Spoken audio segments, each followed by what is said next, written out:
Lazare et Moïse étaient un prêtre égyptien. Spinoza détruit l'Exode de l'Ancien Testament. Avez-vous déjà imaginé que tout ce que vous pensiez savoir sur les origines du peuple hébreu était un mensonge soigneusement orchestré? Que se passerait-il si je vous disais que Moïse, le grand libérateur, n'était pas hébreu mais un prêtre égyptien? Et si Lazare lui-même était connecté à cette vérité explosive qui a secoué les fondements de la religion occidentale? Si vous aimez les histoires inspirantes qui défient tout ce que vous pensiez connaître, n'oubliez pas de vous abonner à la chaîne pour ne manquer aucun moment de révélation. Dites-moi dans les commentaires de quel pays vous regardez cette vidéo et à quelle heure vous la regardez. J'adore savoir d'où viennent mes spectateurs à travers le monde. Et si vous êtes sur mobile, donnez un petit hype en likant la vidéo. Cela m'aide énormément à toucher plus de personnes avec ces vérités que l'histoire a tenté d'enterrer. Baruch Spinoza, le philosophe le plus controversé du XVIIe siècle, a lancé une bombe intellectuelle dont les échos résonnent encore aujourd'hui. Ce génie hollandais d'origine juive n'était pas seulement un penseur. Il était un démolisseur de mythes, un archéologue de la vérité qui a osé creuser là où personne n'avait jamais osé regarder. Mais pourquoi ces découvertes étaient-elles si dangereuses? Pourquoi a-t-il été excommunié avec une violence inouïe? Et surtout, comment ces révélations sur Moïse et Lazare peuvent-elles changer à jamais votre vision de l'histoire religieuse? Le philosophe qui a défié Dieu, imaginé Amsterdam en 1632. Dans le quartier juif prospère, naît un enfant qui bouleversera le monde religieux pour l'éternité. Baruch Spinoza, son nom même signifiait « béni », était destiné à devenir tout sauf une bénédiction pour l'establishment religieux de son époque. Mais qu'est-ce qui a fait de ce jeune homme brillant le penseur le plus redoutable de son siècle? Était-ce son génie précoce qui lui permettait de maîtriser l'hébreu, le latin, l'espagnol et le portugais avant l'âge de 20 ans? Ou était-ce cette curiosité insatiable qui le poussait à questionner chaque tradition, chaque dogme, chaque vérité soi-disant éternelle? Dès son plus jeune âge, Spinoza montrait des signes de cette intelligence révolutionnaire qui inquiétait déjà les rabbins de sa communauté. Quand les autres étudiants acceptaient aveuglément les enseignements talmudiques, lui posaient des questions gênantes. Quand on lui parlait de miracles, il demandait des preuves. Quand on lui enseignait l'histoire sainte, il cherchait des contradictions. Sa formation dans l'école talmudique Etz Haïm lui donna accès aux textes les plus sacrés du judaïsme, mais aussi aux outils intellectuels qui lui permettraient de les disséquer avec une précision chirurgicale. Ironique, n'est-ce pas? C'est précisément cette éducation religieuse poussée qui lui donna les armes pour démanteler les fondements même de la foi traditionnelle. Mais le véritable tournant dans la vie de Spinoza se produisit lorsqu'il découvrit les œuvres de René Descartes. Cette rencontre avec la philosophie cartésienne fut comme un éclair dans la nuit. Soudain, tout ce qui lui semblait flou devint cristal clair. Si Descartes pouvait appliquer la méthode du doute systématique à la philosophie, pourquoi ne pourrait-il pas l'appliquer à la religion? C'est ainsi que commença la transformation de Baruch, le béni, en Baruch, le maudit. Car comment la communauté religieuse pouvait-elle accepter qu'un de ses fils les plus brillants remette en question l'authenticité même des textes sacrés? Spinoza ne se contentait pas de philosopher dans l'abstrait. Il étudiait les langues anciennes, comparait les manuscrits, analysait les contextes historiques avec la rigueur d'un détective. Quand il lisait les récits de l'Exode, il ne voyait pas seulement des histoires inspirantes. Il voyait des incohérences, des anachronismes, des impossibilités logiques qui criaient la vérité à qui savait les entendre. Pouvez-vous imaginer l'impact de cette approche révolutionnaire? Pour la première fois dans l'histoire occidentale, quelqu'un appliquait les méthodes de la science naissante aux textes les plus sacrés de la civilisation. C'était comme si quelqu'un avait allumé une torche dans une caverne où l'humanité avait vécu dans l'obscurité pendant des millénaires. Mais cette lumière nouvelle était aveuglante pour ceux qui s'étaient habitués aux ténèbres. Les dirigeants de la communauté juive d'Amsterdam comprirent rapidement que Spinoza représentait un danger mortel pour l'ordre établi. Ces questions n'étaient pas de simples curiosités académiques, elles sapaient les fondements même de l'autorité religieuse. Et quand Spinoza commença à partager ses découvertes avec d'autres esprits curieux, quand il commença à enseigner que les textes sacrés étaient des créations humaines pleines de contradictions et d'erreurs, la panique s'empara des autorités religieuses. Car si Spinoza avait raison, alors tout l'édifice de la religion révélée s'effondrait comme un château de cartes.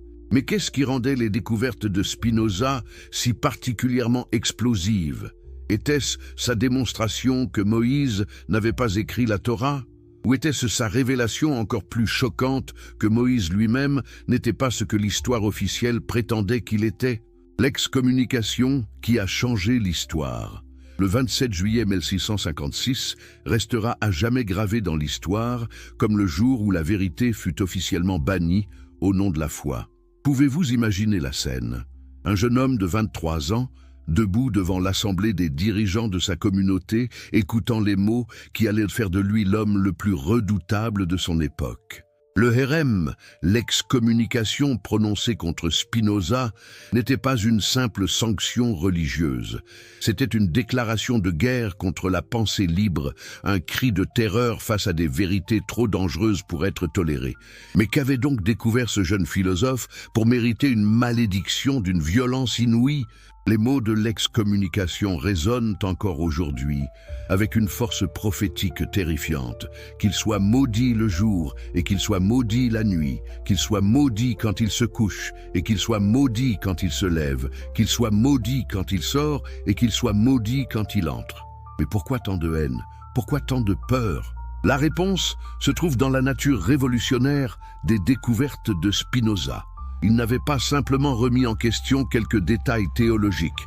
Il avait démoli systématiquement toute la structure de la révélation divine. Et au cœur de cette démolition se trouvait sa découverte la plus explosive.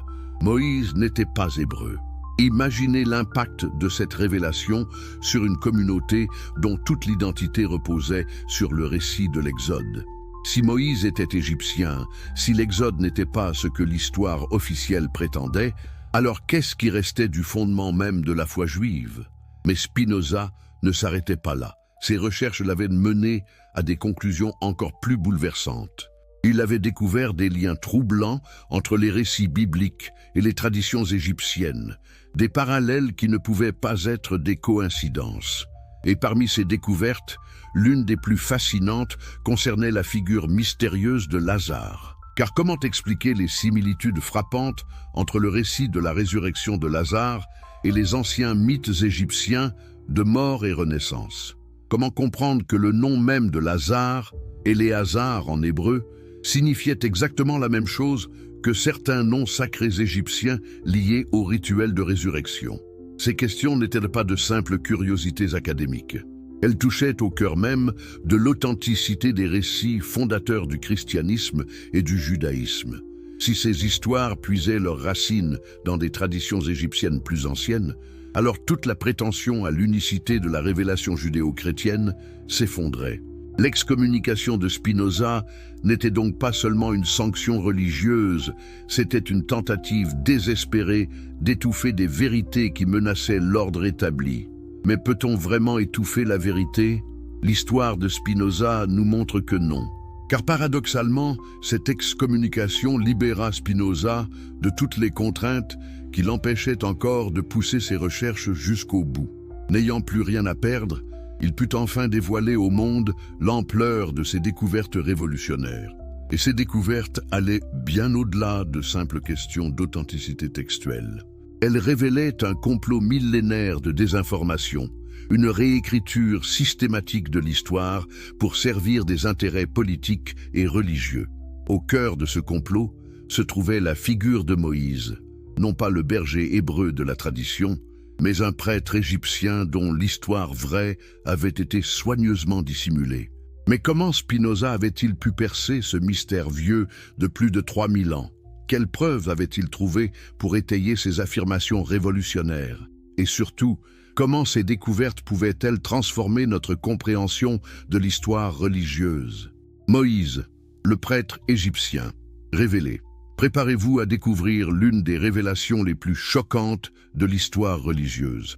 Tout ce que vous pensiez savoir sur Moïse va s'effondrer dans les prochaines minutes, car Spinoza a découvert des preuves irréfutables d'un mensonge millénaire qui a trompé l'humanité pendant des siècles. Commençons par le commencement, le nom même de Moïse. Saviez-vous que Moïse n'est pas un nom hébreu? Cette révélation à elle seule suffit à ébranler toute la narration traditionnelle. Le nom Moïse, Moshe en hébreu, Moses en grec, dérive directement de l'égyptien ancien MS ou Mesu, qui signifie enfant ou fils.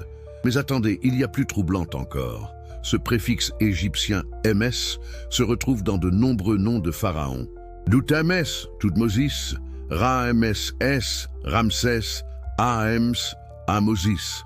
N'est-ce pas étrange que le supposé libérateur des Hébreux porte un nom qui suit exactement les conventions de nommage de l'élite égyptienne?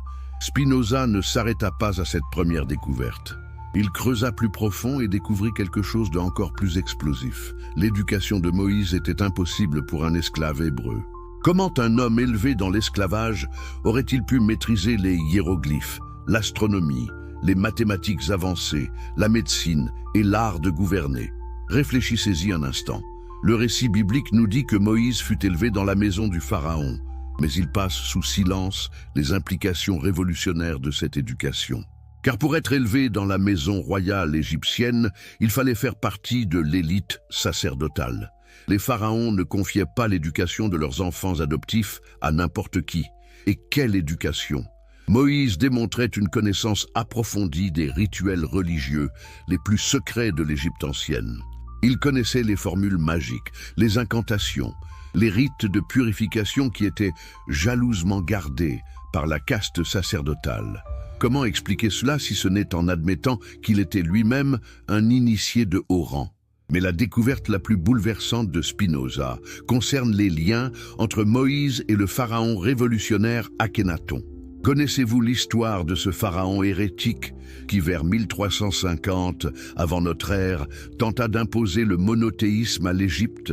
Akhénaton abandonna le polythéisme traditionnel égyptien pour adorer un seul dieu, Aton, représenté par le disque solaire. Cette révolution religieuse provoqua une crise sans précédent dans l'empire égyptien. Les prêtres des anciens dieux se révoltèrent, le peuple résista, et finalement Akhénaton fut renversé et son nom effacé de l'histoire officielle. Mais que sont devenus les partisans d'Akhénaton? Que sont devenus les prêtres qui avaient embrassé sa vision monothéiste? Spinoza a une réponse qui va vous choquer. Ils ont fui l'Égypte sous la direction d'un de leurs chefs, un prêtre de haut rang nommé Moïse. Cette théorie explique soudain tous les mystères de l'Exode. Pourquoi les Hébreux connaissaient-ils si bien les rituels égyptiens? Parce qu'ils étaient eux-mêmes égyptiens. Pourquoi Moïse était-il si versé dans les sciences sacrées? Parce qu'il était un prêtre initié aux mystères les plus profonds. Mais l'analyse de Spinoza va encore plus loin. Il découvrit que de nombreux rituels, décrits dans l'Exode et le Lévitique, sont des adaptations directes de rituels égyptiens anciens.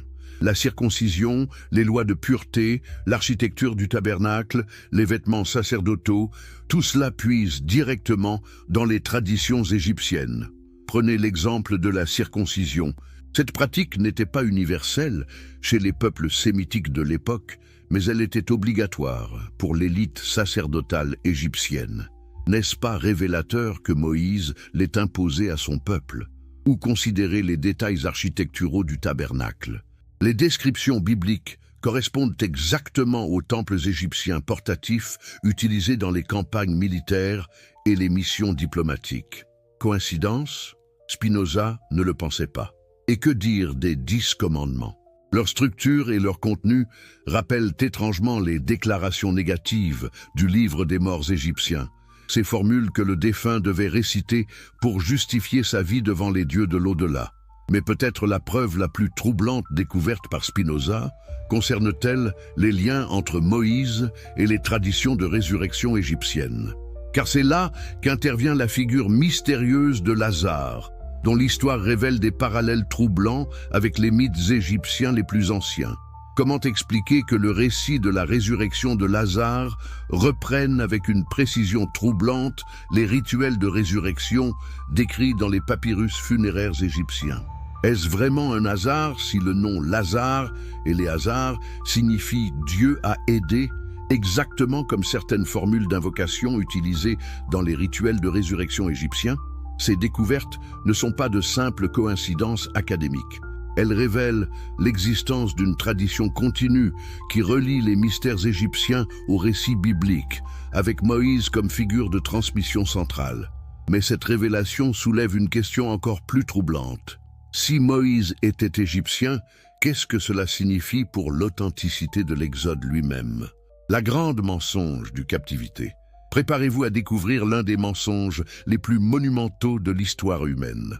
L'Exode, cette épopée grandiose qui a inspiré des millions de personnes à travers les siècles, cette histoire de libération qui forme le cœur de l'identité juive et chrétienne, n'est peut-être rien d'autre qu'une fabrication géniale destinée à masquer une vérité beaucoup plus complexe et troublante. Spinoza a soulevé une question qui hante encore les historiens aujourd'hui. Où sont les preuves archéologiques de la présence de 600 000 familles hébreux en Égypte? Nous parlons ici d'une population de 2 à 3 millions de personnes vivant en esclavage pendant plus de 4 siècles. Une telle population aurait laissé des traces indéniables. Mais que trouvons-nous quand nous cherchons ces traces? Le néant absolu. Aucun cimetière hébreu en Égypte. Aucun quartier d'esclaves identifiable. Aucune mention dans les archives administratives égyptiennes, pourtant d'une précision légendaire, d'une population servile de cette ampleur. Comment expliquer cette absence totale? Les Égyptiens tenaient des registres méticuleux de tout. Les récoltes, les impôts, les naissances, les décès, les mouvements de population. Ils ont documenté des invasions, des famines, des épidémies, des révoltes. Mais ils n'ont laissé aucune trace de l'événement le plus catastrophique de leur histoire supposée. La perte simultanée de millions d'esclaves et la destruction de leur armée en mer Rouge. Spinoza ne s'arrêta pas à cette absence de preuves archéologiques. Il analysa les impossibilités logistiques de l'Exode avec la précision d'un ingénieur.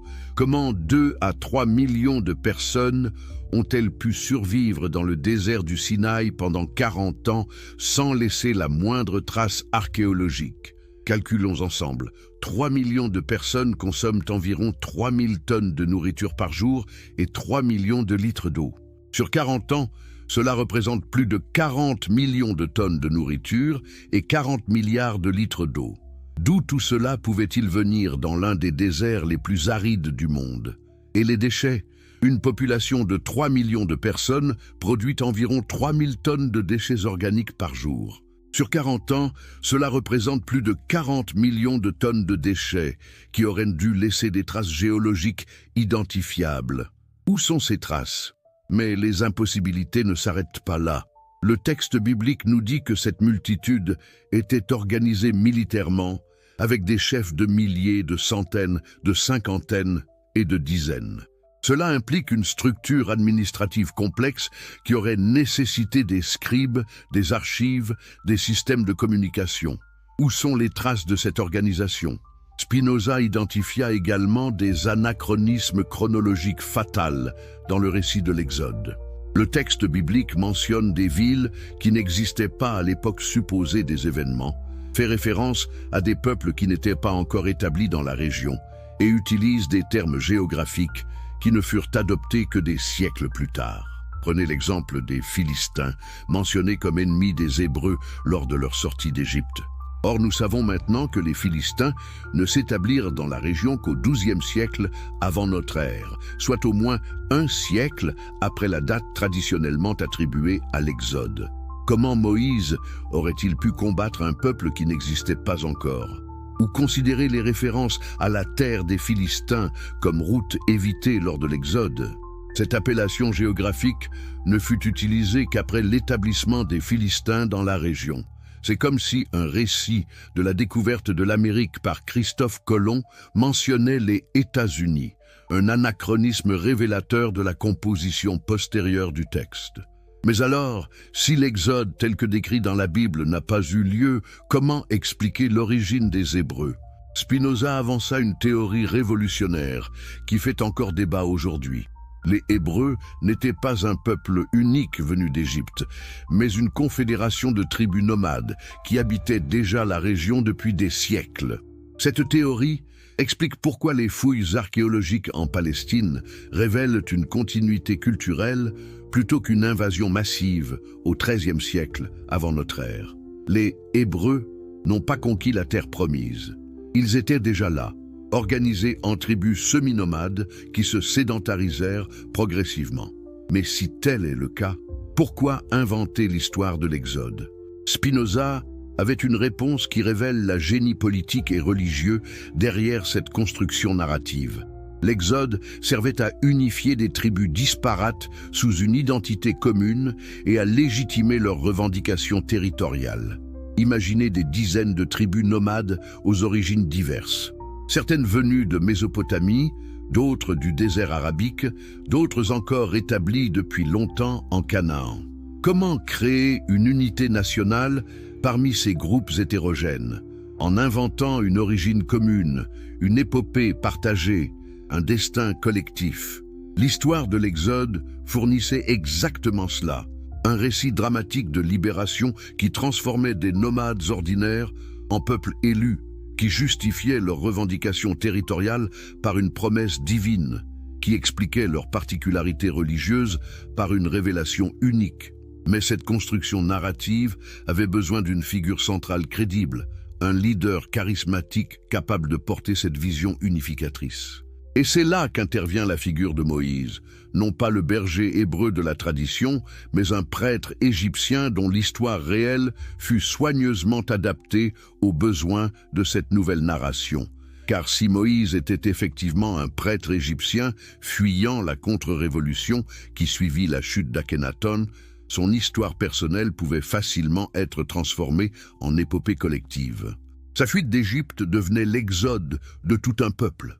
Sa connaissance des rituels égyptiens devenait une révélation divine. Son monothéisme acquis auprès d'Akhénaton devenait l'alliance avec le Dieu unique. Cette reconstruction explique soudain toutes les contradictions et impossibilités du récit traditionnel. Elle révèle l'Exode non pas comme un événement historique, mais comme une construction littéraire et théologique géniale qui servait des objectifs politiques et religieux précis. Mais cette révélation soulève une question encore plus troublante. Si l'Exode est une construction postérieure, qu'en est-il des autres récits fondateurs des religions révélées? Quelle part de vérité historique reste-t-il dans les textes que des milliards de personnes considèrent comme paroles divines? Vous êtes-vous déjà demandé pourquoi certaines vérités historiques sont si soigneusement cachées qu'elles nécessitent des siècles pour refaire surface? Aujourd'hui, nous plongeons encore plus profondément dans les découvertes révolutionnaires de Spinoza, qui ont secoué les fondements mêmes de notre compréhension religieuse. Si vous aimez ces histoires qui défient tout ce que l'histoire officielle nous a enseigné, n'hésitez pas à vous abonner à la chaîne pour ne rater aucune de ces révélations explosives. Et dites-moi dans les commentaires, de quel pays regardez-vous cette vidéo et quelle heure est-il chez vous en ce moment? J'adore découvrir d'où viennent mes spectateurs à travers le monde. Si vous êtes sur mobile, un petit like m'aiderait énormément à faire découvrir ces vérités cachées à encore plus de personnes.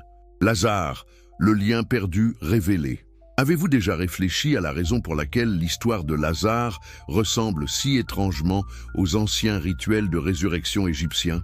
Cette coïncidence troublante n'échappa pas à l'œil perçant de Spinoza, qui découvrit des connexions si profondes entre Lazare et les traditions sacerdotales égyptiennes qu'elles remettent en question toute notre compréhension de l'origine des récits évangéliques. Commençons par le nom lui-même. Lazare dérive de l'hébreu Éléazar, qui signifie littéralement « Dieu a aidé » ou « Dieu a secouru ». Mais voici ce qui va vous choquer. Cette même formulation se retrouve dans les textes funéraires égyptiens les plus anciens, où les formules d'invocation pour la résurrection utilisent exactement la même structure linguistique. Dans les papyrus funéraires égyptiens, notamment le fameux Livre des morts, nous trouvons des incantations qui invoquent de l'aide divine pour ramener les morts à la vie. Ces formules utilisent des expressions qui, traduites, signifient exactement « le Dieu a aidé » ou « le Dieu a secouru ». N'est-ce pas troublant que le nom même de Lazare reflète ces anciennes invocations égyptiennes? Mais Spinoza ne s'arrêta pas à cette similitude linguistique. Il analysa en détail le récit de la résurrection de Lazare et découvrit des parallèles si précis avec les rituels égyptiens qu'ils ne pouvaient être le fruit du hasard. Connaissez-vous les détails de ces rituels ancestraux qui prétendaient ramener les morts à la vie? Dans la tradition égyptienne, le processus de résurrection suivait un protocole très précis. D'abord, le corps du défunt était préparé et enveloppé de bandelettes. Puis, il était placé dans un tombeau scellé pour une période déterminée. Enfin, un prêtre initié au mystère d'Osiris prononçait les formules magiques qui étaient censées ramener l'âme dans le corps. Maintenant, repensez au récit de Lazare. N'est-ce pas exactement le même processus?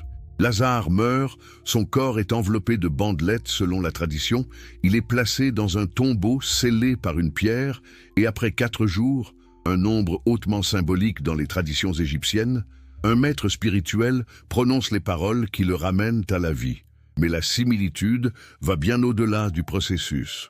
Spinoza découvrit que les paroles mêmes attribuées au Christ dans le récit de Jean, « Lazare, viens dehors », correspondent étrangement aux formules utilisées par les prêtres égyptiens dans leur rituel de résurrection.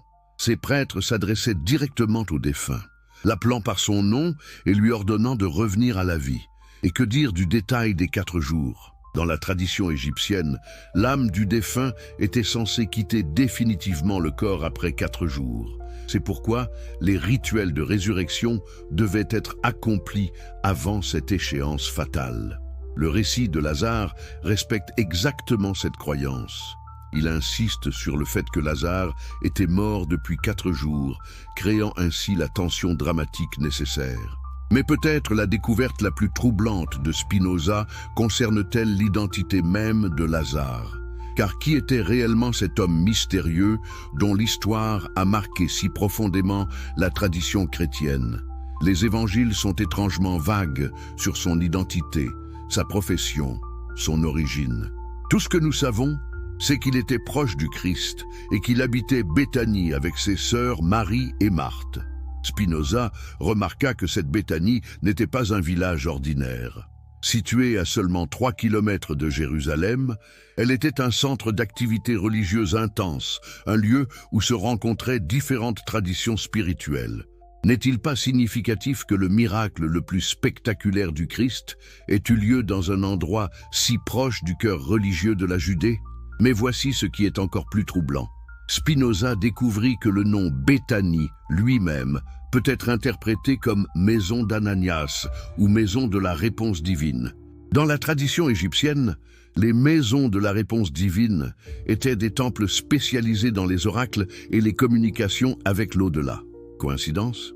L'analyse de Spinoza révéla également des aspects troublants de la personnalité de Lazare après sa résurrection.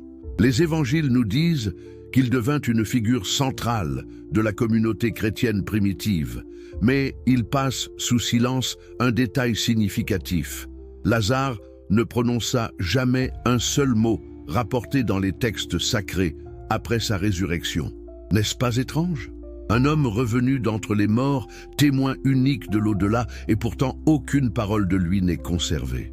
Dans les traditions égyptiennes, ceux qui revenaient supposément de la mort étaient considérés comme des oracles vivants, des ponts entre le monde des vivants et celui des morts. Ils devenaient des figures vénérées dont chaque parole était précieusement conservée. Spinoza en conclut que le silence de Lazare dans les textes évangéliques était révélateur d'une vérité cachée. Lazare n'était pas qu'un simple bénéficiaire d'un miracle. Il était lui-même un initié aux mystères égyptiens, un homme qui connaissait les secrets des rituels de résurrection et qui participa activement à leur mise en scène. Cette interprétation éclaire soudain d'un jour nouveau l'ensemble du récit. Si Lazare était un prêtre égyptien ou un initié aux mystères osiriens, alors sa mort et sa résurrection n'étaient pas un miracle spontané, mais une démonstration calculée des pouvoirs de ces anciens rituels. Mais cela signifie-t-il que la résurrection de Lazare était une supercherie? Pas nécessairement, selon Spinoza. Dans les traditions égyptiennes, les rituels de mort et de renaissance étaient des expériences spirituelles, réelles et profondes. L'initié passait par une mort symbolique qui transformait sa conscience et lui donnait accès à des niveaux supérieurs de compréhension spirituelle. Ce qui trouble Spinoza, c'est la transformation de cette expérience initiatique en miracle littéral dans la tradition chrétienne. Cette transformation servait un objectif précis: prouver la divinité du Christ en lui attribuant des pouvoirs que seuls les dieux égyptiens étaient censés posséder. Mais la connexion entre Lazare et les traditions égyptiennes va encore plus loin. Spinoza découvrit que l'évangile de Jean, qui est le seul à rapporter l'histoire de Lazare, contient de nombreuses autres références aux mystères égyptiens.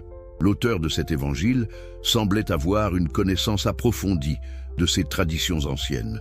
Prenez par exemple la structure même du récit de Lazare. Il suit exactement le schéma des mystères d'Osiris. Mort violente, pleurs des femmes, Isis et Nephthys dans la tradition égyptienne, Marie et Marthe dans l'Évangile. Intervention du Dieu sauveur, résurrection triomphante et transformation du ressuscité en figure vénérée. Cette correspondance n'est pas accidentelle, selon Spinoza. Elle révèle que l'auteur de l'Évangile de Jean puisait consciemment dans les traditions égyptiennes pour construire son récit. Mais pourquoi?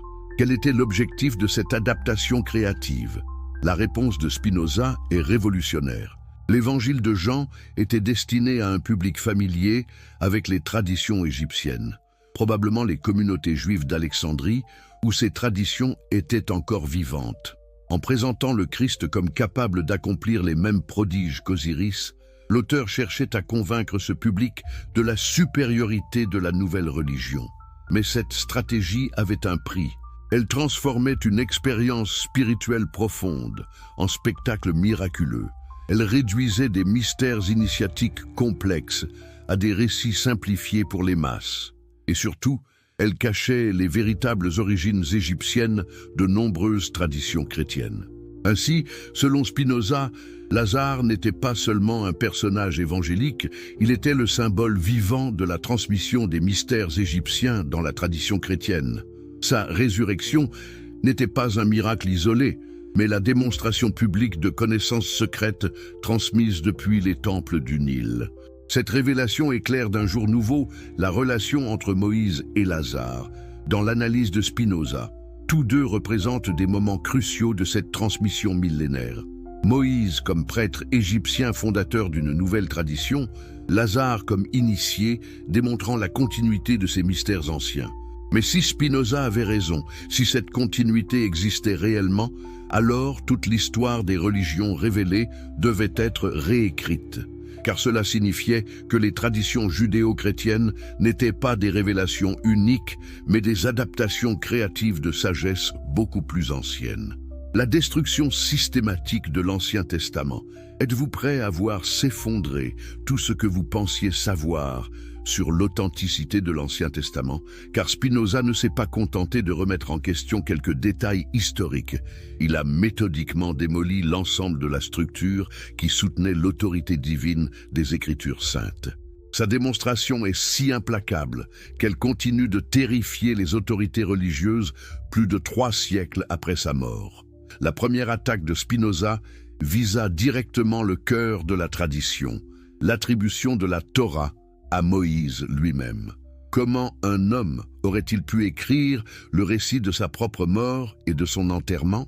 Cette question, apparemment simple, ouvrait une brèche béante dans l'édifice de la foi traditionnelle. Mais Spinoza ne s'arrêta pas à cette observation évidente. Il appliqua au texte sacré les méthodes d'analyse qu'il avait développées pour ses travaux philosophiques. Il étudia le style, le vocabulaire, les références historiques, les contradictions internes avec la minutie d'un détective.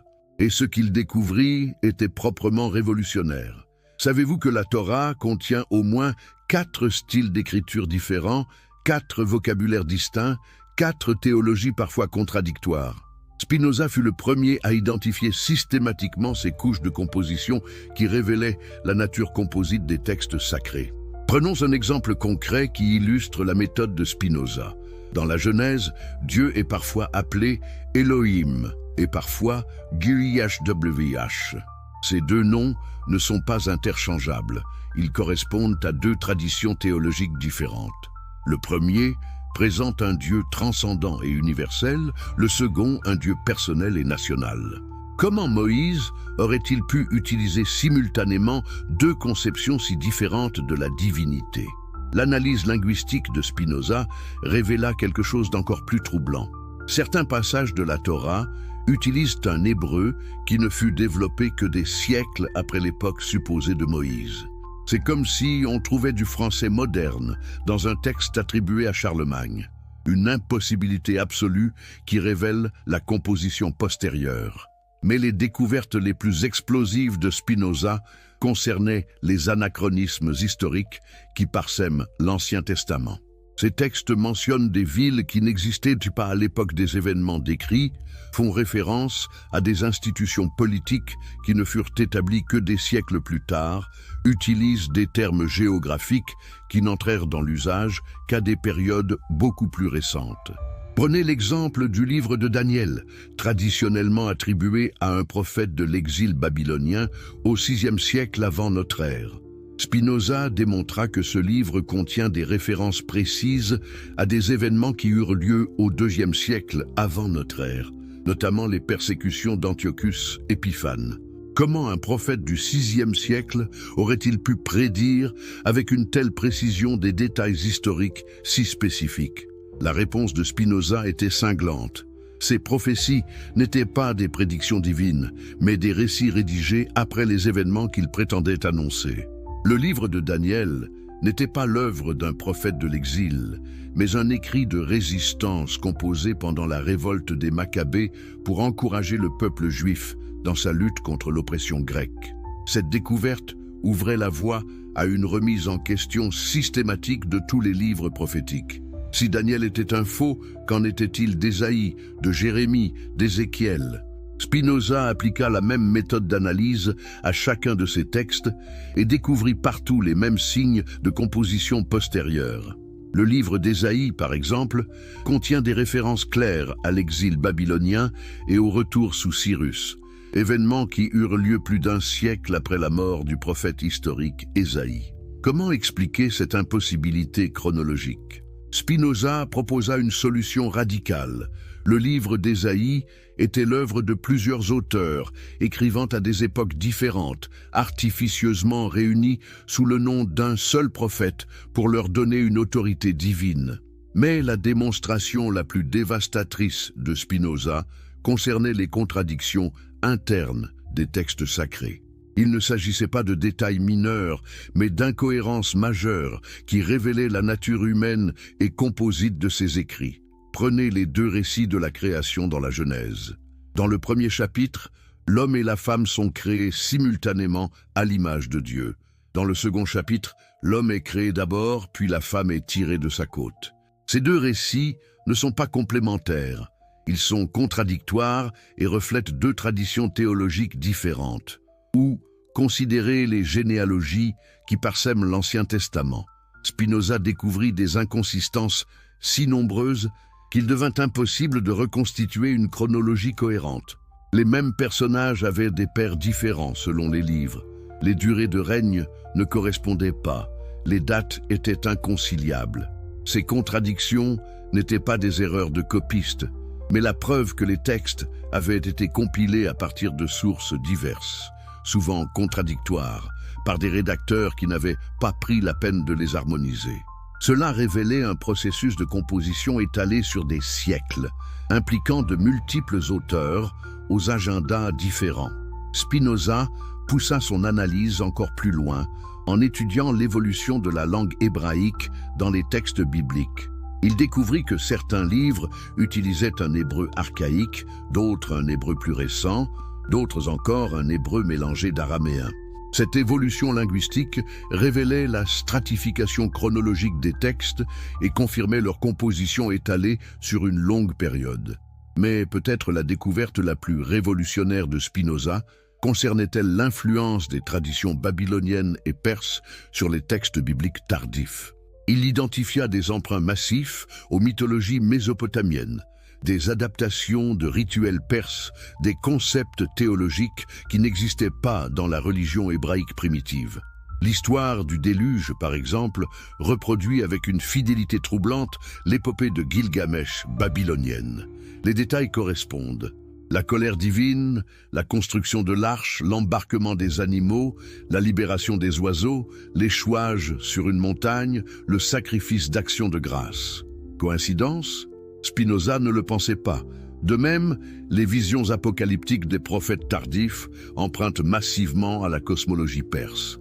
Les concepts de résurrection des morts, de jugement dernier, de combat final entre le bien et le mal n'existaient pas dans la religion hébraïque primitive. Ils furent adoptés pendant l'exil babylonien au contact des traditions zoroastriennes. Cette découverte révélait que l'Ancien Testament n'était pas une révélation unique et cohérente, mais un assemblage syncrétique de traditions diverses, adaptées et réinterprétées au fil des siècles pour servir les besoins évolutifs d'une communauté en transformation. Mais si tel était le cas, qu'est-ce que cela signifiait pour l'autorité divine de ces textes? Spinoza n'hésita pas à tirer les conclusions logiques de ces découvertes. Les livres sacrés étaient des créations humaines, certes inspirées et profondes, mais humaines néanmoins. Ils reflétaient les croyances, les espoirs, les peurs de leurs auteurs, pas une révélation divine intemporelle. Cette conclusion était révolutionnaire car elle libérait les textes de la prison du littéralisme. Si ces écrits étaient humains, ils pouvaient être interprétés, critiqués, adaptés sans blasphème. Ils redevenaient ce qu'ils avaient toujours été, des témoignages spirituels profonds de la quête humaine du divin. Mais cette libération avait un prix. Elle détruisait les fondements de l'autorité religieuse traditionnelle. Si les textes n'étaient pas divinement inspirés, alors les institutions qui basaient leur pouvoir sur cette inspiration perdaient leur légitimité. C'est pourquoi la démonstration de Spinoza fut accueillie avec une hostilité si virulente. Les conséquences explosives de la révélation. Pouvez-vous imaginer l'impact d'un tremblement de terre intellectuel qui ébranlerait les fondements mêmes de la civilisation occidentale? Car c'est exactement ce que représentaient les découvertes de Spinoza. Non pas de simples corrections historiques, mais une révolution complète dans notre compréhension de l'héritage judéo-chrétien qui avait façonné l'Occident pendant 2 millénaires. La première conséquence explosive de la révélation de Spinoza concernait la nature même du monothéisme. Si Moïse était effectivement un prêtre égyptien formé dans la tradition d'Akhénaton, alors les origines du monothéisme devaient être retracées non pas à une révélation divine spéciale au peuple hébreu, mais à une révolution religieuse égyptienne antérieure. Cette découverte bouleversait toute la conception traditionnelle de l'histoire religieuse. Le monothéisme n'était plus l'apanage exclusif des Hébreux, mais une innovation égyptienne qui avait été transmise et adaptée. Cela signifiait que les 3 grandes religions monothéistes, judaïsme, christianisme et islam, puisaient toutes leurs racines dans les sables du Nil, pas dans les révélations du Sinaï. Mais imaginez les implications pour l'identité juive traditionnelle. Si l'Exode n'était pas l'événement fondateur décrit dans les textes, si Moïse était égyptien, si les Hébreux n'avaient jamais été esclaves en Égypte, alors sur quoi reposait la notion de peuple élu? L'histoire de l'élection divine, du pacte spécial entre Dieu et les descendants d'Abraham, s'effondrait comme un château de cartes. Spinoza était parfaitement conscient de ses implications révolutionnaires. Il comprenait que ces découvertes ne remettaient pas seulement en question des détails historiques, mais sapaient les fondements identitaires d'une civilisation entière. C'est pourquoi il fut traité non pas comme un simple hérétique, mais comme un ennemi mortel de l'ordre établi. La révolution spinoziste atteignait également le cœur du christianisme. Si les récits de l'Ancien Testament étaient des constructions postérieures, qu'en était-il des fondements sur lesquels reposait la théologie chrétienne? les prophéties messianiques, la généalogie davidique du Christ, l'accomplissement des Écritures, tout cela devenait soudain problématique. Prenez l'exemple des prophéties messianiques. Si, comme le démontrait Spinoza, les textes prophétiques avaient été rédigés après les événements qu'ils prétendaient annoncer, alors leur valeur prédictive s'évanouissait. Les prophéties sur le Messie n'étaient plus des annonces divines, mais des constructions théologiques postérieures destinées à légitimer les prétentions christiques. Cette découverte avait des conséquences dramatiques pour l'apologétique chrétienne. Comment prouver la divinité du Christ en s'appuyant sur l'accomplissement de prophéties qui n'en étaient pas? Comment maintenir la supériorité du christianisme sur les autres religions si ses fondements scripturaires s'avéraient aussi humains et composites que les leurs? Mais la révolution de Spinoza allait encore plus loin. En révélant les connexions entre les traditions égyptiennes et les récits bibliques, en démontrant que des figures comme Lazare portèrent les traces des mystères osiriens, Spinoza ouvrait la voie à une compréhension comparative des religions qui était révolutionnaire pour son époque. Cette approche comparative révélait que les miracles du christianisme avaient des parallèles troublants dans les traditions antérieures. La résurrection du Christ elle-même trouvait des échos dans les mythes de mort et renaissance qui parcouraient les religions à mystère du bassin méditerranéen. Cela ne niait pas nécessairement la valeur spirituelle de ces récits, mais cela les replaçait dans un contexte historique et culturel beaucoup plus large. Imaginez l'impact de cette découverte sur la mentalité de l'époque. Pendant des siècles, le christianisme s'était défini par opposition aux religions païennes, affirmant sa supériorité par son caractère unique et révélé. Soudain, Spinoza révélait que cette unicité était largement illusoire, que les traditions chrétiennes puisaient abondamment dans les sources qu'elles prétendaient dépasser. Cette révélation avait également des conséquences politiques explosives. L'autorité de l'Église reposait sur sa prétention à détenir la vérité révélée, à être la gardienne exclusive du message divin. Si ce message s'avérait être un assemblage syncrétique de traditions diverses, alors cette autorité perdait sa base légitimante. Spinoza ne se contentait pas d'analyser les textes anciens, il remettait en question toute la structure du pouvoir religieux de son époque.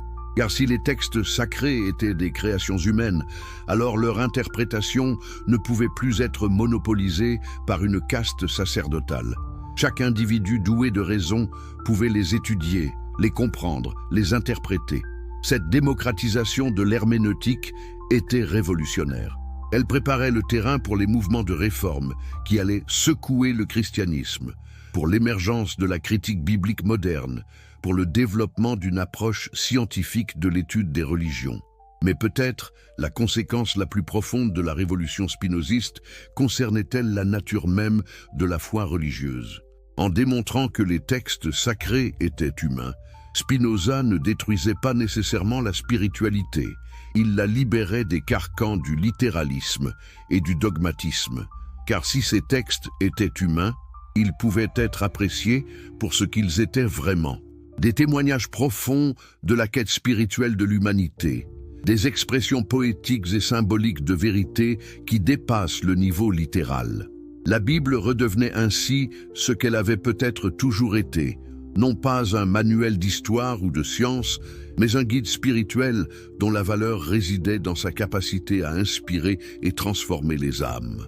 Cette transformation de la compréhension religieuse était libératrice pour ceux qui étaient prêts à l'accepter. Elle ouvrait la voie à une spiritualité plus mature, moins dépendante de l'autorité extérieure, plus centrée sur l'expérience personnelle du divin.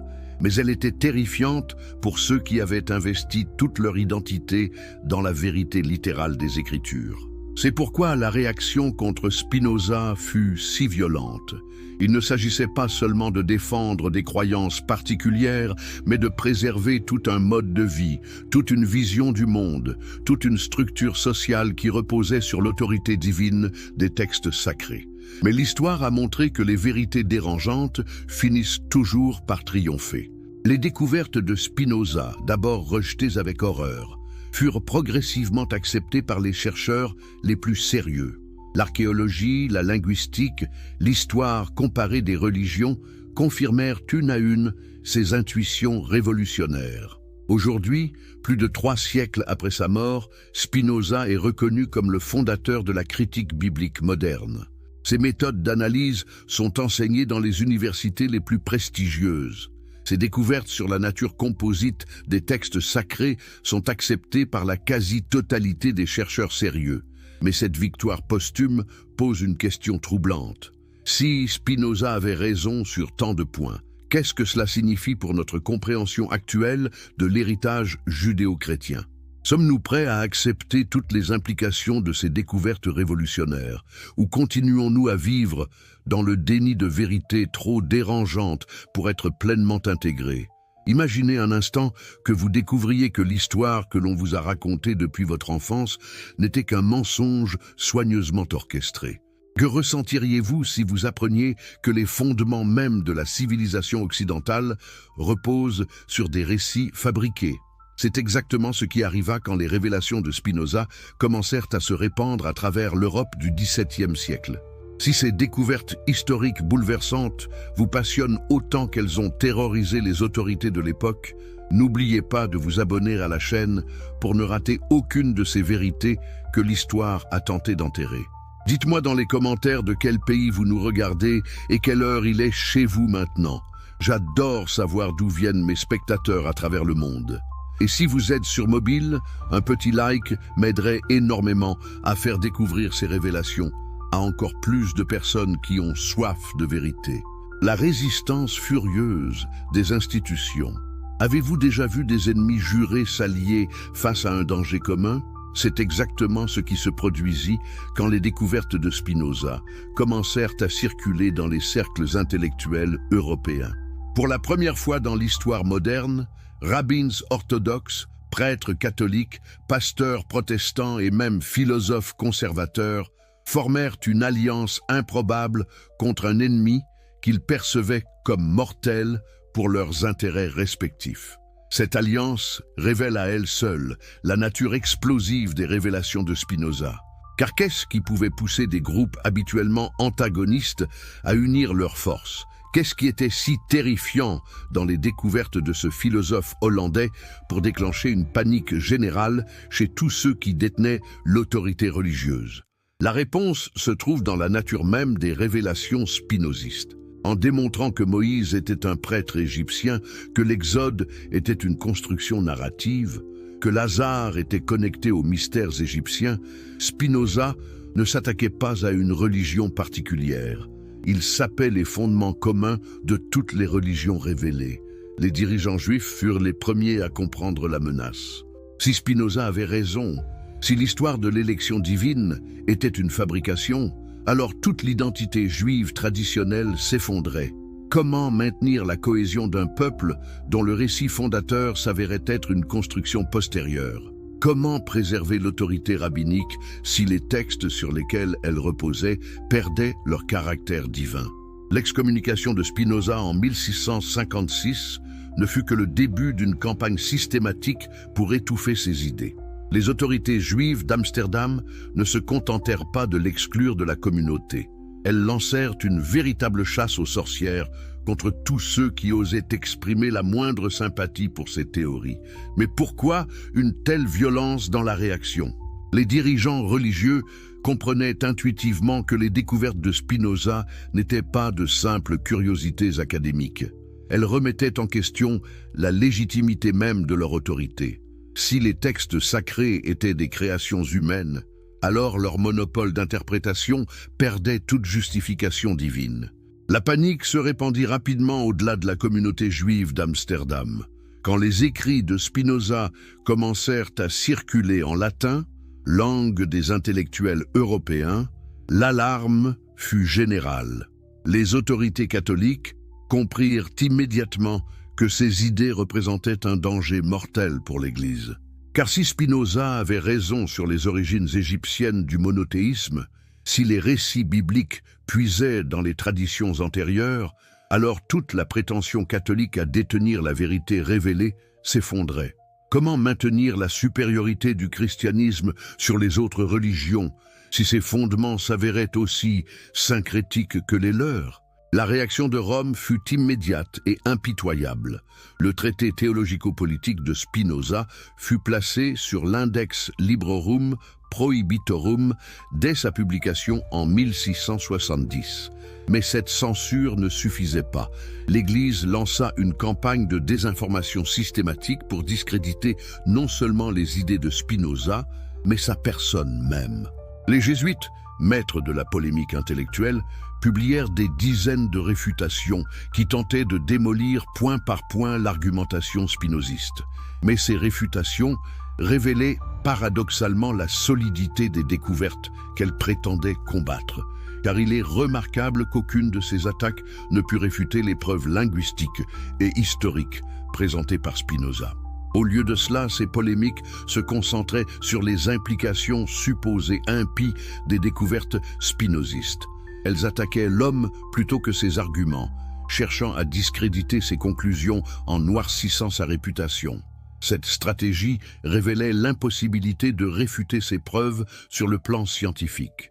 Les protestants ne furent pas en reste dans cette campagne de diabolisation.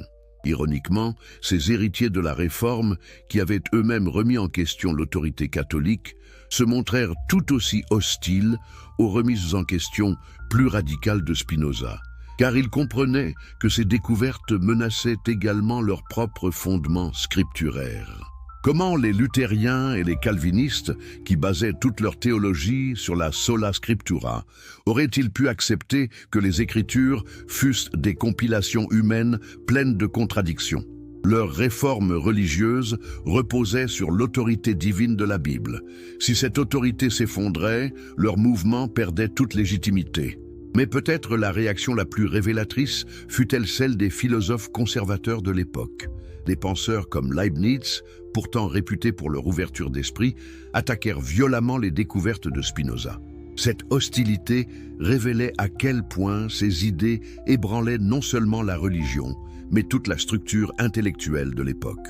Car accepter les conclusions de Spinoza impliquait de repenser entièrement les rapports entre foi et raison, entre autorité et libre examen, entre tradition et innovation. C'était une révolution intellectuelle trop radicale pour la plupart des esprits du XVIIe siècle, même les plus éclairés. La campagne contre Spinoza prit rapidement une dimension internationale. Ses livres furent interdits non seulement en Hollande, mais dans tous les États catholiques et la plupart des territoires protestants. Les libraires qui osaient les vendre étaient poursuivis, les lecteurs dénoncés, les discussions réprimées. Mais cette répression révélait paradoxalement la puissance des idées qu'elle prétendait combattre. Car pourquoi tant d'efforts pour étouffer des théories si elles étaient vraiment absurdes? Pourquoi mobiliser tout l'appareil répressif de l'époque contre les élucubrations supposées d'un philosophe isolé? La vérité que les autorités religieuses comprenaient parfaitement était que les découvertes de Spinoza étaient irréfutables sur le plan factuel. Ses preuves linguistiques, ses analyses historiques, ses démonstrations logiques étaient si solides qu'elles ne pouvaient être combattues que par la force et la censure. Cette stratégie de répression systématique eut des conséquences dramatiques sur la diffusion des idées spinozistes. Pendant plus d'un siècle, ces découvertes ne circulèrent que dans des cercles secrets d'intellectuels courageux, qui risquaient leur réputation et parfois leur sécurité pour préserver et transmettre ces vérités dangereuses. Mais pouvait-on vraiment étouffer définitivement des vérités si bien établies? L'histoire allait montrer que non. Car les idées de Spinoza contenaient une force explosive qui ne demandait qu'à ressurgir dès que les circonstances le permettraient. En attendant, cette répression créa un phénomène fascinant, la formation d'un réseau clandestin de spinozistes qui préservèrent et développèrent les découvertes du maître. Ces disciples secrets, dispersés à travers l'Europe, maintinrent vivante la flamme d'une vérité que les autorités tentaient d'éteindre. Parmi ces disciples secrets se trouvaient des figures qui marquèrent profondément l'histoire intellectuelle européenne. Des penseurs comme Pierre Bayle, John Toland ou Anthony Collins puisèrent abondamment dans les découvertes de Spinoza pour développer leur propre critique de la religion révélée. Cette transmission souterraine eut des conséquences considérables sur l'évolution de la pensée européenne. Les idées spinozistes, fermentant dans l'ombre, préparaient la révolution intellectuelle des Lumières. Car comment comprendre Voltaire, Diderot ou d'Holbach sans connaître l'héritage secret de Spinoza? Ainsi, paradoxalement, la répression intensive dont furent victimes les découvertes de Spinoza contribua à leur donner une force et une influence qu'elles n'auraient peut-être pas eues dans d'autres circonstances. En tentant d'étouffer ces vérités, les autorités religieuses ne firent que révéler leur importance révolutionnaire. La survie souterraine et la Renaissance moderne. Avez-vous déjà observé comment une graine enfouie sous la terre pendant l'hiver le plus rigoureux, finit toujours par percer le sol au printemps? C'est exactement ce qui arriva aux découvertes révolutionnaires de Spinoza. Malgré plus d'un siècle de répression acharnée, malgré les autodafés, les excommunications et les persécutions, ces vérités troublantes ressurgirent avec une force décuplée quand les circonstances historiques le permirent. La survie des idées spinozistes dans l'Europe des XVIIe et XVIIIe siècles constitue l'une des pages les plus fascinantes de l'histoire intellectuelle occidentale. Comment des découvertes si dangereuses purent-elles traverser les siècles de répression religieuse? Qui furent ces hommes et ces femmes courageux qui risquèrent tout pour préserver et transmettre un héritage si explosif? La réponse se trouve dans la formation d'un réseau clandestin d'une sophistication remarquable. Des érudits dispersés à travers l'Europe, unis par leur passion pour la vérité historique, créèrent un système de communication secret qui permit aux découvertes de Spinoza non seulement de survivre, mais de s'enrichir de nouvelles preuves. Amsterdam même, malgré l'excommunication et la surveillance constante, un petit cercle d'intellectuels continua de se réunir discrètement autour de l'héritage spinoziste. Ces hommes, souvent des médecins ou des marchands qui avaient les moyens de voyager, servaient de lien avec d'autres groupes secrets dans toute l'Europe. Comment fonctionnait ce réseau clandestin? Les manuscrits spinozistes circulaient sous forme de copies manuscrites, soigneusement dissimulées dans des cargaisons commerciales ou des correspondances apparemment anodines. Un système de code permettait aux initiés de s'identifier et d'échanger des informations sans éveiller les soupçons. Mais ce qui est le plus remarquable, c'est que ce réseau ne se contentait pas de préserver les découvertes originales de Spinoza. Il les développait et les enrichissait constamment, car ses disciples secrets continuaient leurs propres recherches, appliquant les méthodes du maître à de nouveaux textes, découvrant de nouvelles preuves des origines égyptiennes du monothéisme. Prenez l'exemple de Jean Leclerc, ce théologien suisse qui, tout en maintenant officiellement une position orthodoxe, développait secrètement les analyses spinozistes sur la composition de l'Ancien Testament. Ses travaux, publiés sous des pseudonymes ou diffusés clandestinement, approfondissaient la démonstration de la nature composite des textes sacrés. Ou considérez Pierre Bayle, dont le dictionnaire historique et critique contenait, sous le couvert d'une érudition apparemment neutre, des développements révolutionnaires sur les origines égyptiennes des traditions bibliques. Bayle avait compris que la meilleure façon de diffuser les découvertes spinozistes était de les présenter comme de simples curiosités historiques. Cette stratégie de dissimulation s'avéra d'une efficacité remarquable. En évitant les confrontations directes avec l'autorité religieuse, en présentant leurs découvertes comme de l'érudition désintéressée, ces disciples secrets purent faire pénétrer les idées spinozistes dans des milieux qui auraient normalement rejeté toute attaque frontale contre la religion. Mais le véritable tournant dans la diffusion des découvertes spinozistes se produisit avec l'émergence des Lumières au XVIIIe siècle. Soudain, le climat intellectuel européen devint plus favorable aux remises en question radicales. Les philosophes des Lumières, assoiffés de rationalité, trouvèrent dans l'héritage spinoziste des armes redoutables contre l'obscurantisme religieux. Voltaire fut l'un des premiers à comprendre la valeur révolutionnaire des découvertes de Spinoza sur les origines égyptiennes du monothéisme. Dans ses écrits sur l'histoire des religions, il développa brillamment les intuitions spinozistes, montrant comment les traditions judéo-chrétiennes puisaient abondamment dans les sagesses antérieures. Mais c'est peut-être avec l'encyclopédie de Diderot et d'Alembert que les idées spinozistes trouvèrent leur véritable consécration publique.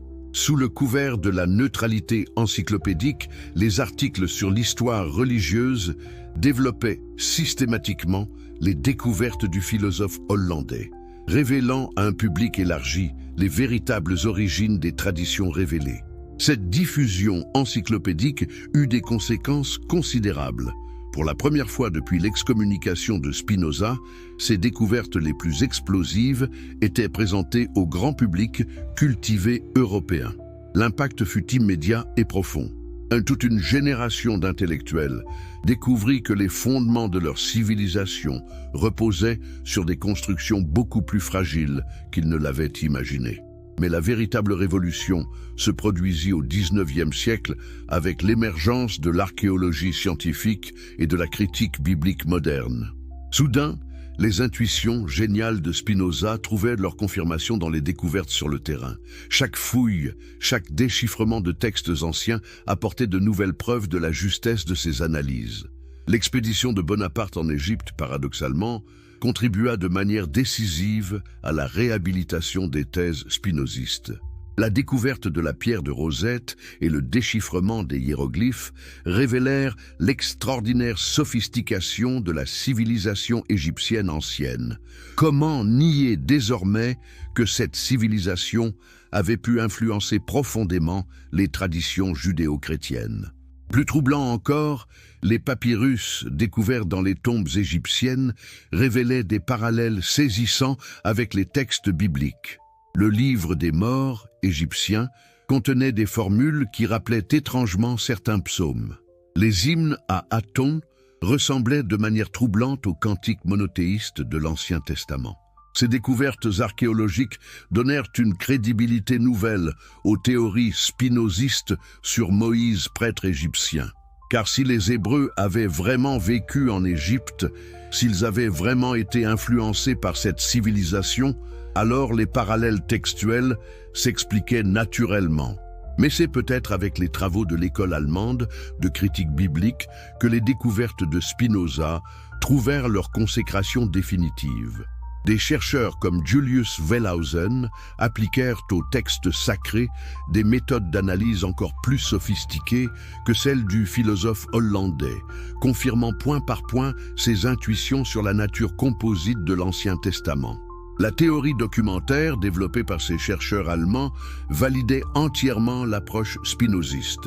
Ils démontrèrent que le Pentateuque était effectivement composé de sources diverses, rédigées à des époques différentes, artificiellement réunies par des compilateurs tardifs. Spinoza avait eu raison sur toute la ligne. Cette confirmation scientifique eut des conséquences révolutionnaires sur l'étude des religions. Pour la première fois dans l'histoire occidentale, les textes sacrés étaient étudiés avec les mêmes méthodes que n'importe quel autre document historique. L'ère de la critique biblique moderne était née et son fondateur posthume était Baruch Spinoza. Mais cette victoire scientifique ne se fit pas sans résistance. Les autorités religieuses traditionnelles menèrent un combat d'arrière-garde acharné contre ces découvertes dérangeantes. Le XIXe siècle fut marqué par de violentes polémiques entre les défenseurs de l'orthodoxie et les partisans de la critique historique. Cette résistance révélait l'ampleur de la révolution en cours. Car il ne s'agissait plus simplement d'accepter quelques corrections historiques. Il fallait repenser entièrement les rapports entre foi et savoir, entre autorité religieuse et recherche scientifique. Les enjeux dépassaient largement le domaine académique. Pourtant, malgré cette résistance acharnée, les découvertes spinozistes s'imposèrent progressivement dans tous les milieux cultivés. À la fin du XIXe siècle, aucun spécialiste sérieux ne pouvait plus ignorer la nature composite des textes bibliques, les influences égyptiennes sur le monothéisme hébraïque, les parallèles entre les traditions judéo-chrétiennes et les sagesses antérieures. Cette évolution marquait la victoire posthume de Spinoza sur ses persécuteurs. Celui qui avait été excommunié comme hérétique dangereux était désormais reconnu comme le fondateur de la science biblique moderne. Ses intuitions géniales, longtemps réprimées, éclairaient enfin d'un jour nouveau les origines de notre civilisation. Le legs éternel de la révolution spinoziste. Que reste-t-il aujourd'hui, plus de 3 siècles après sa mort, de la révolution intellectuelle déclenchée par Spinoza? Cette question n'est pas seulement académique, elle touche au cœur de notre compréhension moderne des religions, de l'histoire et de la condition humaine elle-même. Car l'héritage spinoziste continue de façonner notre époque de manière que nous ne soupçonnons même pas. La première transformation durable apportée par Spinoza concerne notre approche des textes sacrés. Avant lui, ces textes étaient considérés comme intouchables, au-dessus de toute critique, protégés par leur prétendue origine divine. Spinoza fut le premier à démontrer qu'ils pouvaient et devaient être étudiés avec les mêmes méthodes que n'importe quel autre document historique.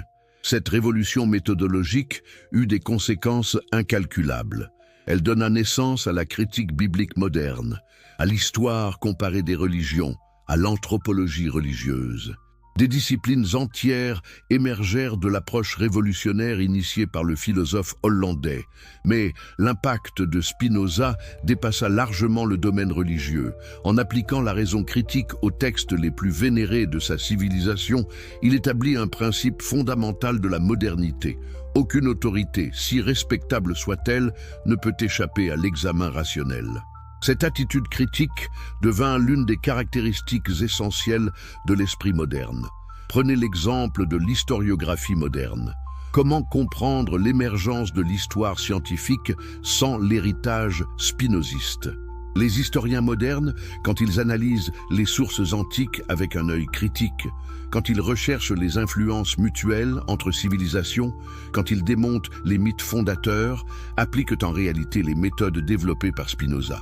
De même, l'anthropologie moderne doit énormément à l'approche comparative initiée par Spinoza. En révélant les connexions entre les traditions judéo-chrétiennes et les sagesses égyptiennes, il ouvrit la voie à une compréhension globale des phénomènes religieux qui transcendent les frontières confessionnelles.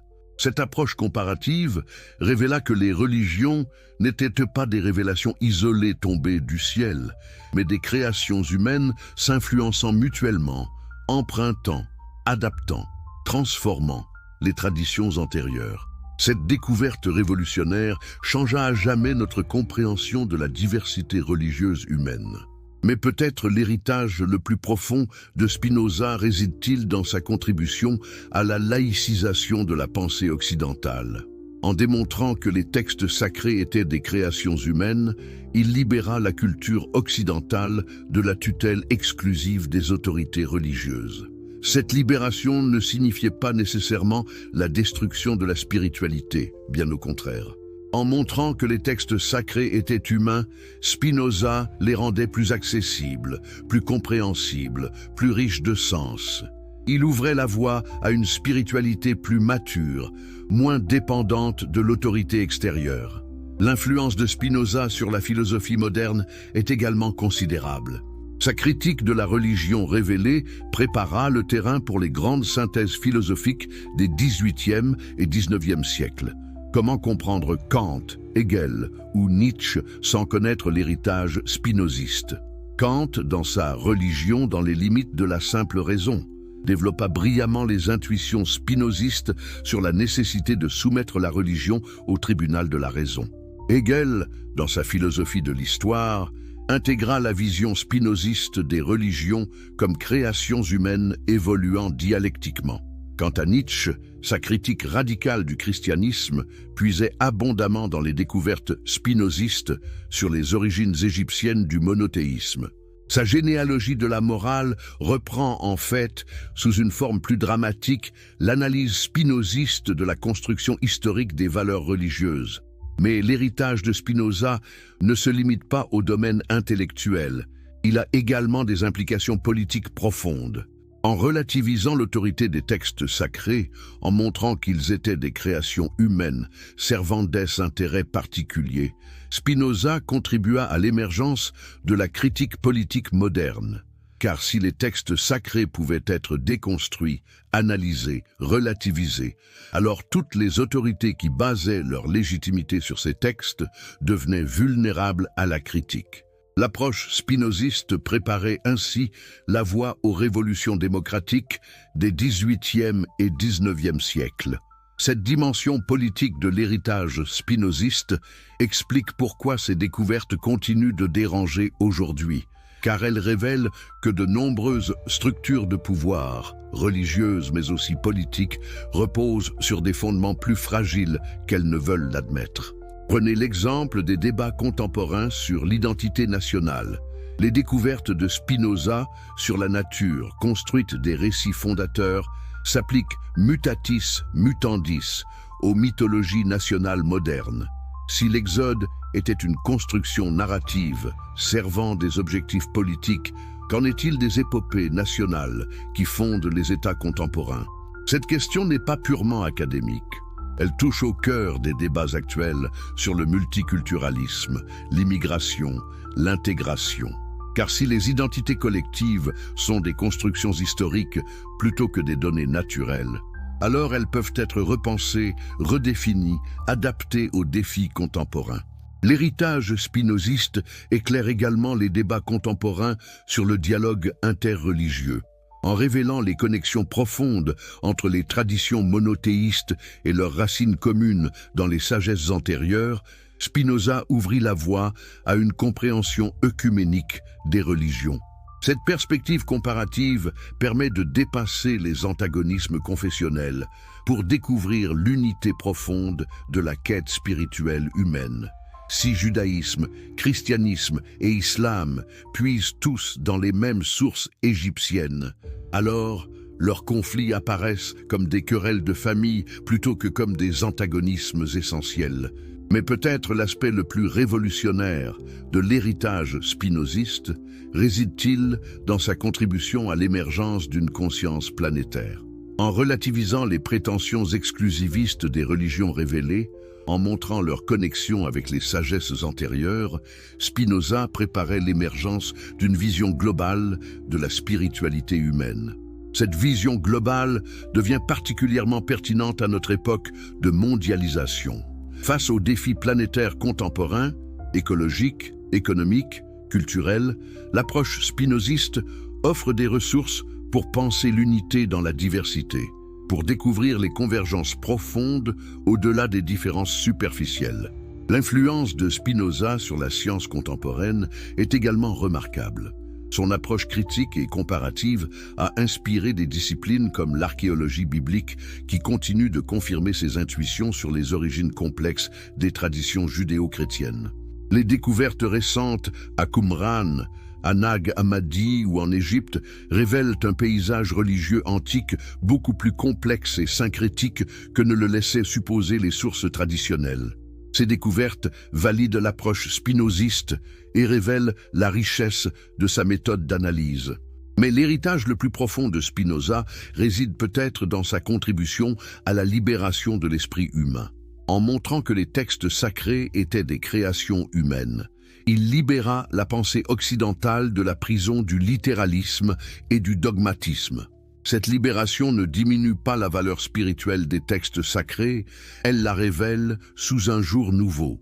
Car si ces textes sont humains, ils témoignent de la capacité extraordinaire de l'esprit humain à créer du sens, à construire des visions du monde, à exprimer les aspirations les plus profondes de l'âme. En ce sens, l'héritage de Spinoza est profondément humaniste. Il révèle la grandeur de l'humanité capable de créer des œuvres si belles et si profondes qu'elle les attribue aux dieux. Il montre que le divin n'est peut-être pas ailleurs que dans cette capacité humaine de transcendance. La vérité qui ne peut être enterrée. Conclusion. Nous voici arrivés au terme de cette plongée vertigineuse dans l'une des révolutions intellectuelles les plus profondes de l'histoire humaine. Mais avant de conclure, posons-nous une question essentielle. Que nous enseigne l'Odyssée de Spinoza sur la nature de la vérité elle-même et sur notre capacité collective à l'accepter ou à la rejeter? L'histoire de Baruch Spinoza est d'abord celle d'un homme extraordinaire qui osa regarder en face des vérités que personne avant lui n'avait eu le courage d'affronter. En démontrant que Moïse était un prêtre égyptien, que Lazare était connecté aux mystères osiriens, que l'Exode était une construction narrative, Spinoza ne se contentait pas de corriger des détails historiques. Il révélait la nature profondément humaine de nos récits fondateurs. Cette révélation était révolutionnaire car elle transformait radicalement notre rapport aux textes sacrés. Au lieu de les considérer comme des vérités tombées du ciel, intouchables et indiscutables, Spinoza nous apprenait à les voir comme des créations humaines géniales, témoignage de notre capacité extraordinaire à donner du sens à l'existence. Mais pourquoi cette vision plus humaine des textes sacrés était-elle si terrifiante pour les autorités de l'époque? La réponse révèle quelque chose de profond sur la nature du pouvoir religieux. Car ce pouvoir repose largement sur l'idée que certaines vérités sont inaccessibles à la raison ordinaire, qu'elles nécessitent une médiation sacerdotale, qu'elles échappent au libre examen. En montrant que les textes sacrés pouvaient être analysés, compris, déconstruits par la raison humaine, Spinoza sapait cette prétention monopolistique. Il démocratisait l'accès au divin. Il rendait possible une spiritualité sans intermédiaire. Il ouvrait la voie à une religion de la conscience individuelle. Cette démocratisation spirituelle était inacceptable pour des institutions dont le pouvoir reposait précisément sur leur rôle de médiatrices exclusives entre l'humain et le divin. D'où la violence de leurs réactions, d'où l'acharnement de leur persécution, d'où leur alliance improbable contre un ennemi commun. Mais l'histoire de Spinoza nous enseigne également quelque chose de fondamental sur la nature de la vérité. Elle finit toujours par triompher, même si ce triomphe prend des siècles. Les découvertes du philosophe hollandais, d'abord rejetées avec horreur, furent progressivement acceptées par tous les chercheurs sérieux. Cette victoire posthume révèle que la vérité possède une force intrinsèque que ne peuvent arrêter ni la censure, ni la persécution. Les preuves linguistiques, historiques, archéologiques accumulées par Spinoza étaient si solides qu'elles finirent par s'imposer malgré la résistance acharnée des autorités. L'archéologie moderne, la critique biblique, l'histoire comparée des religions ont confirmé une à une les intuitions géniales de Spinoza. Ces méthodes d'analyse sont aujourd'hui enseignées dans toutes les universités sérieuses. Ces découvertes sur la nature composite des textes sacrés sont acceptées par la quasi-totalité des spécialistes.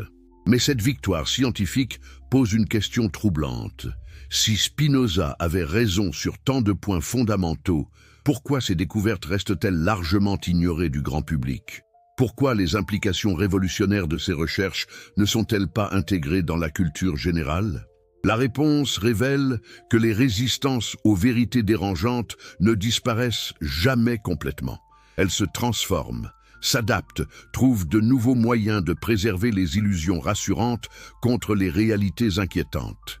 Aujourd'hui encore, 3 siècles après Spinoza, de nombreuses personnes préfèrent s'accrocher aux récits traditionnels plutôt que d'affronter la complexité révélée par la recherche historique. Cette résistance est compréhensible. Il est difficile d'abandonner des croyances qui ont structuré toute une vision du monde. Mais l'exemple de Spinoza nous montre qu'accepter la vérité, même dérangeante, est finalement libérateur. Car en révélant la nature humaine des textes sacrés, il ne les détruisait pas. Il révélait leur véritable grandeur.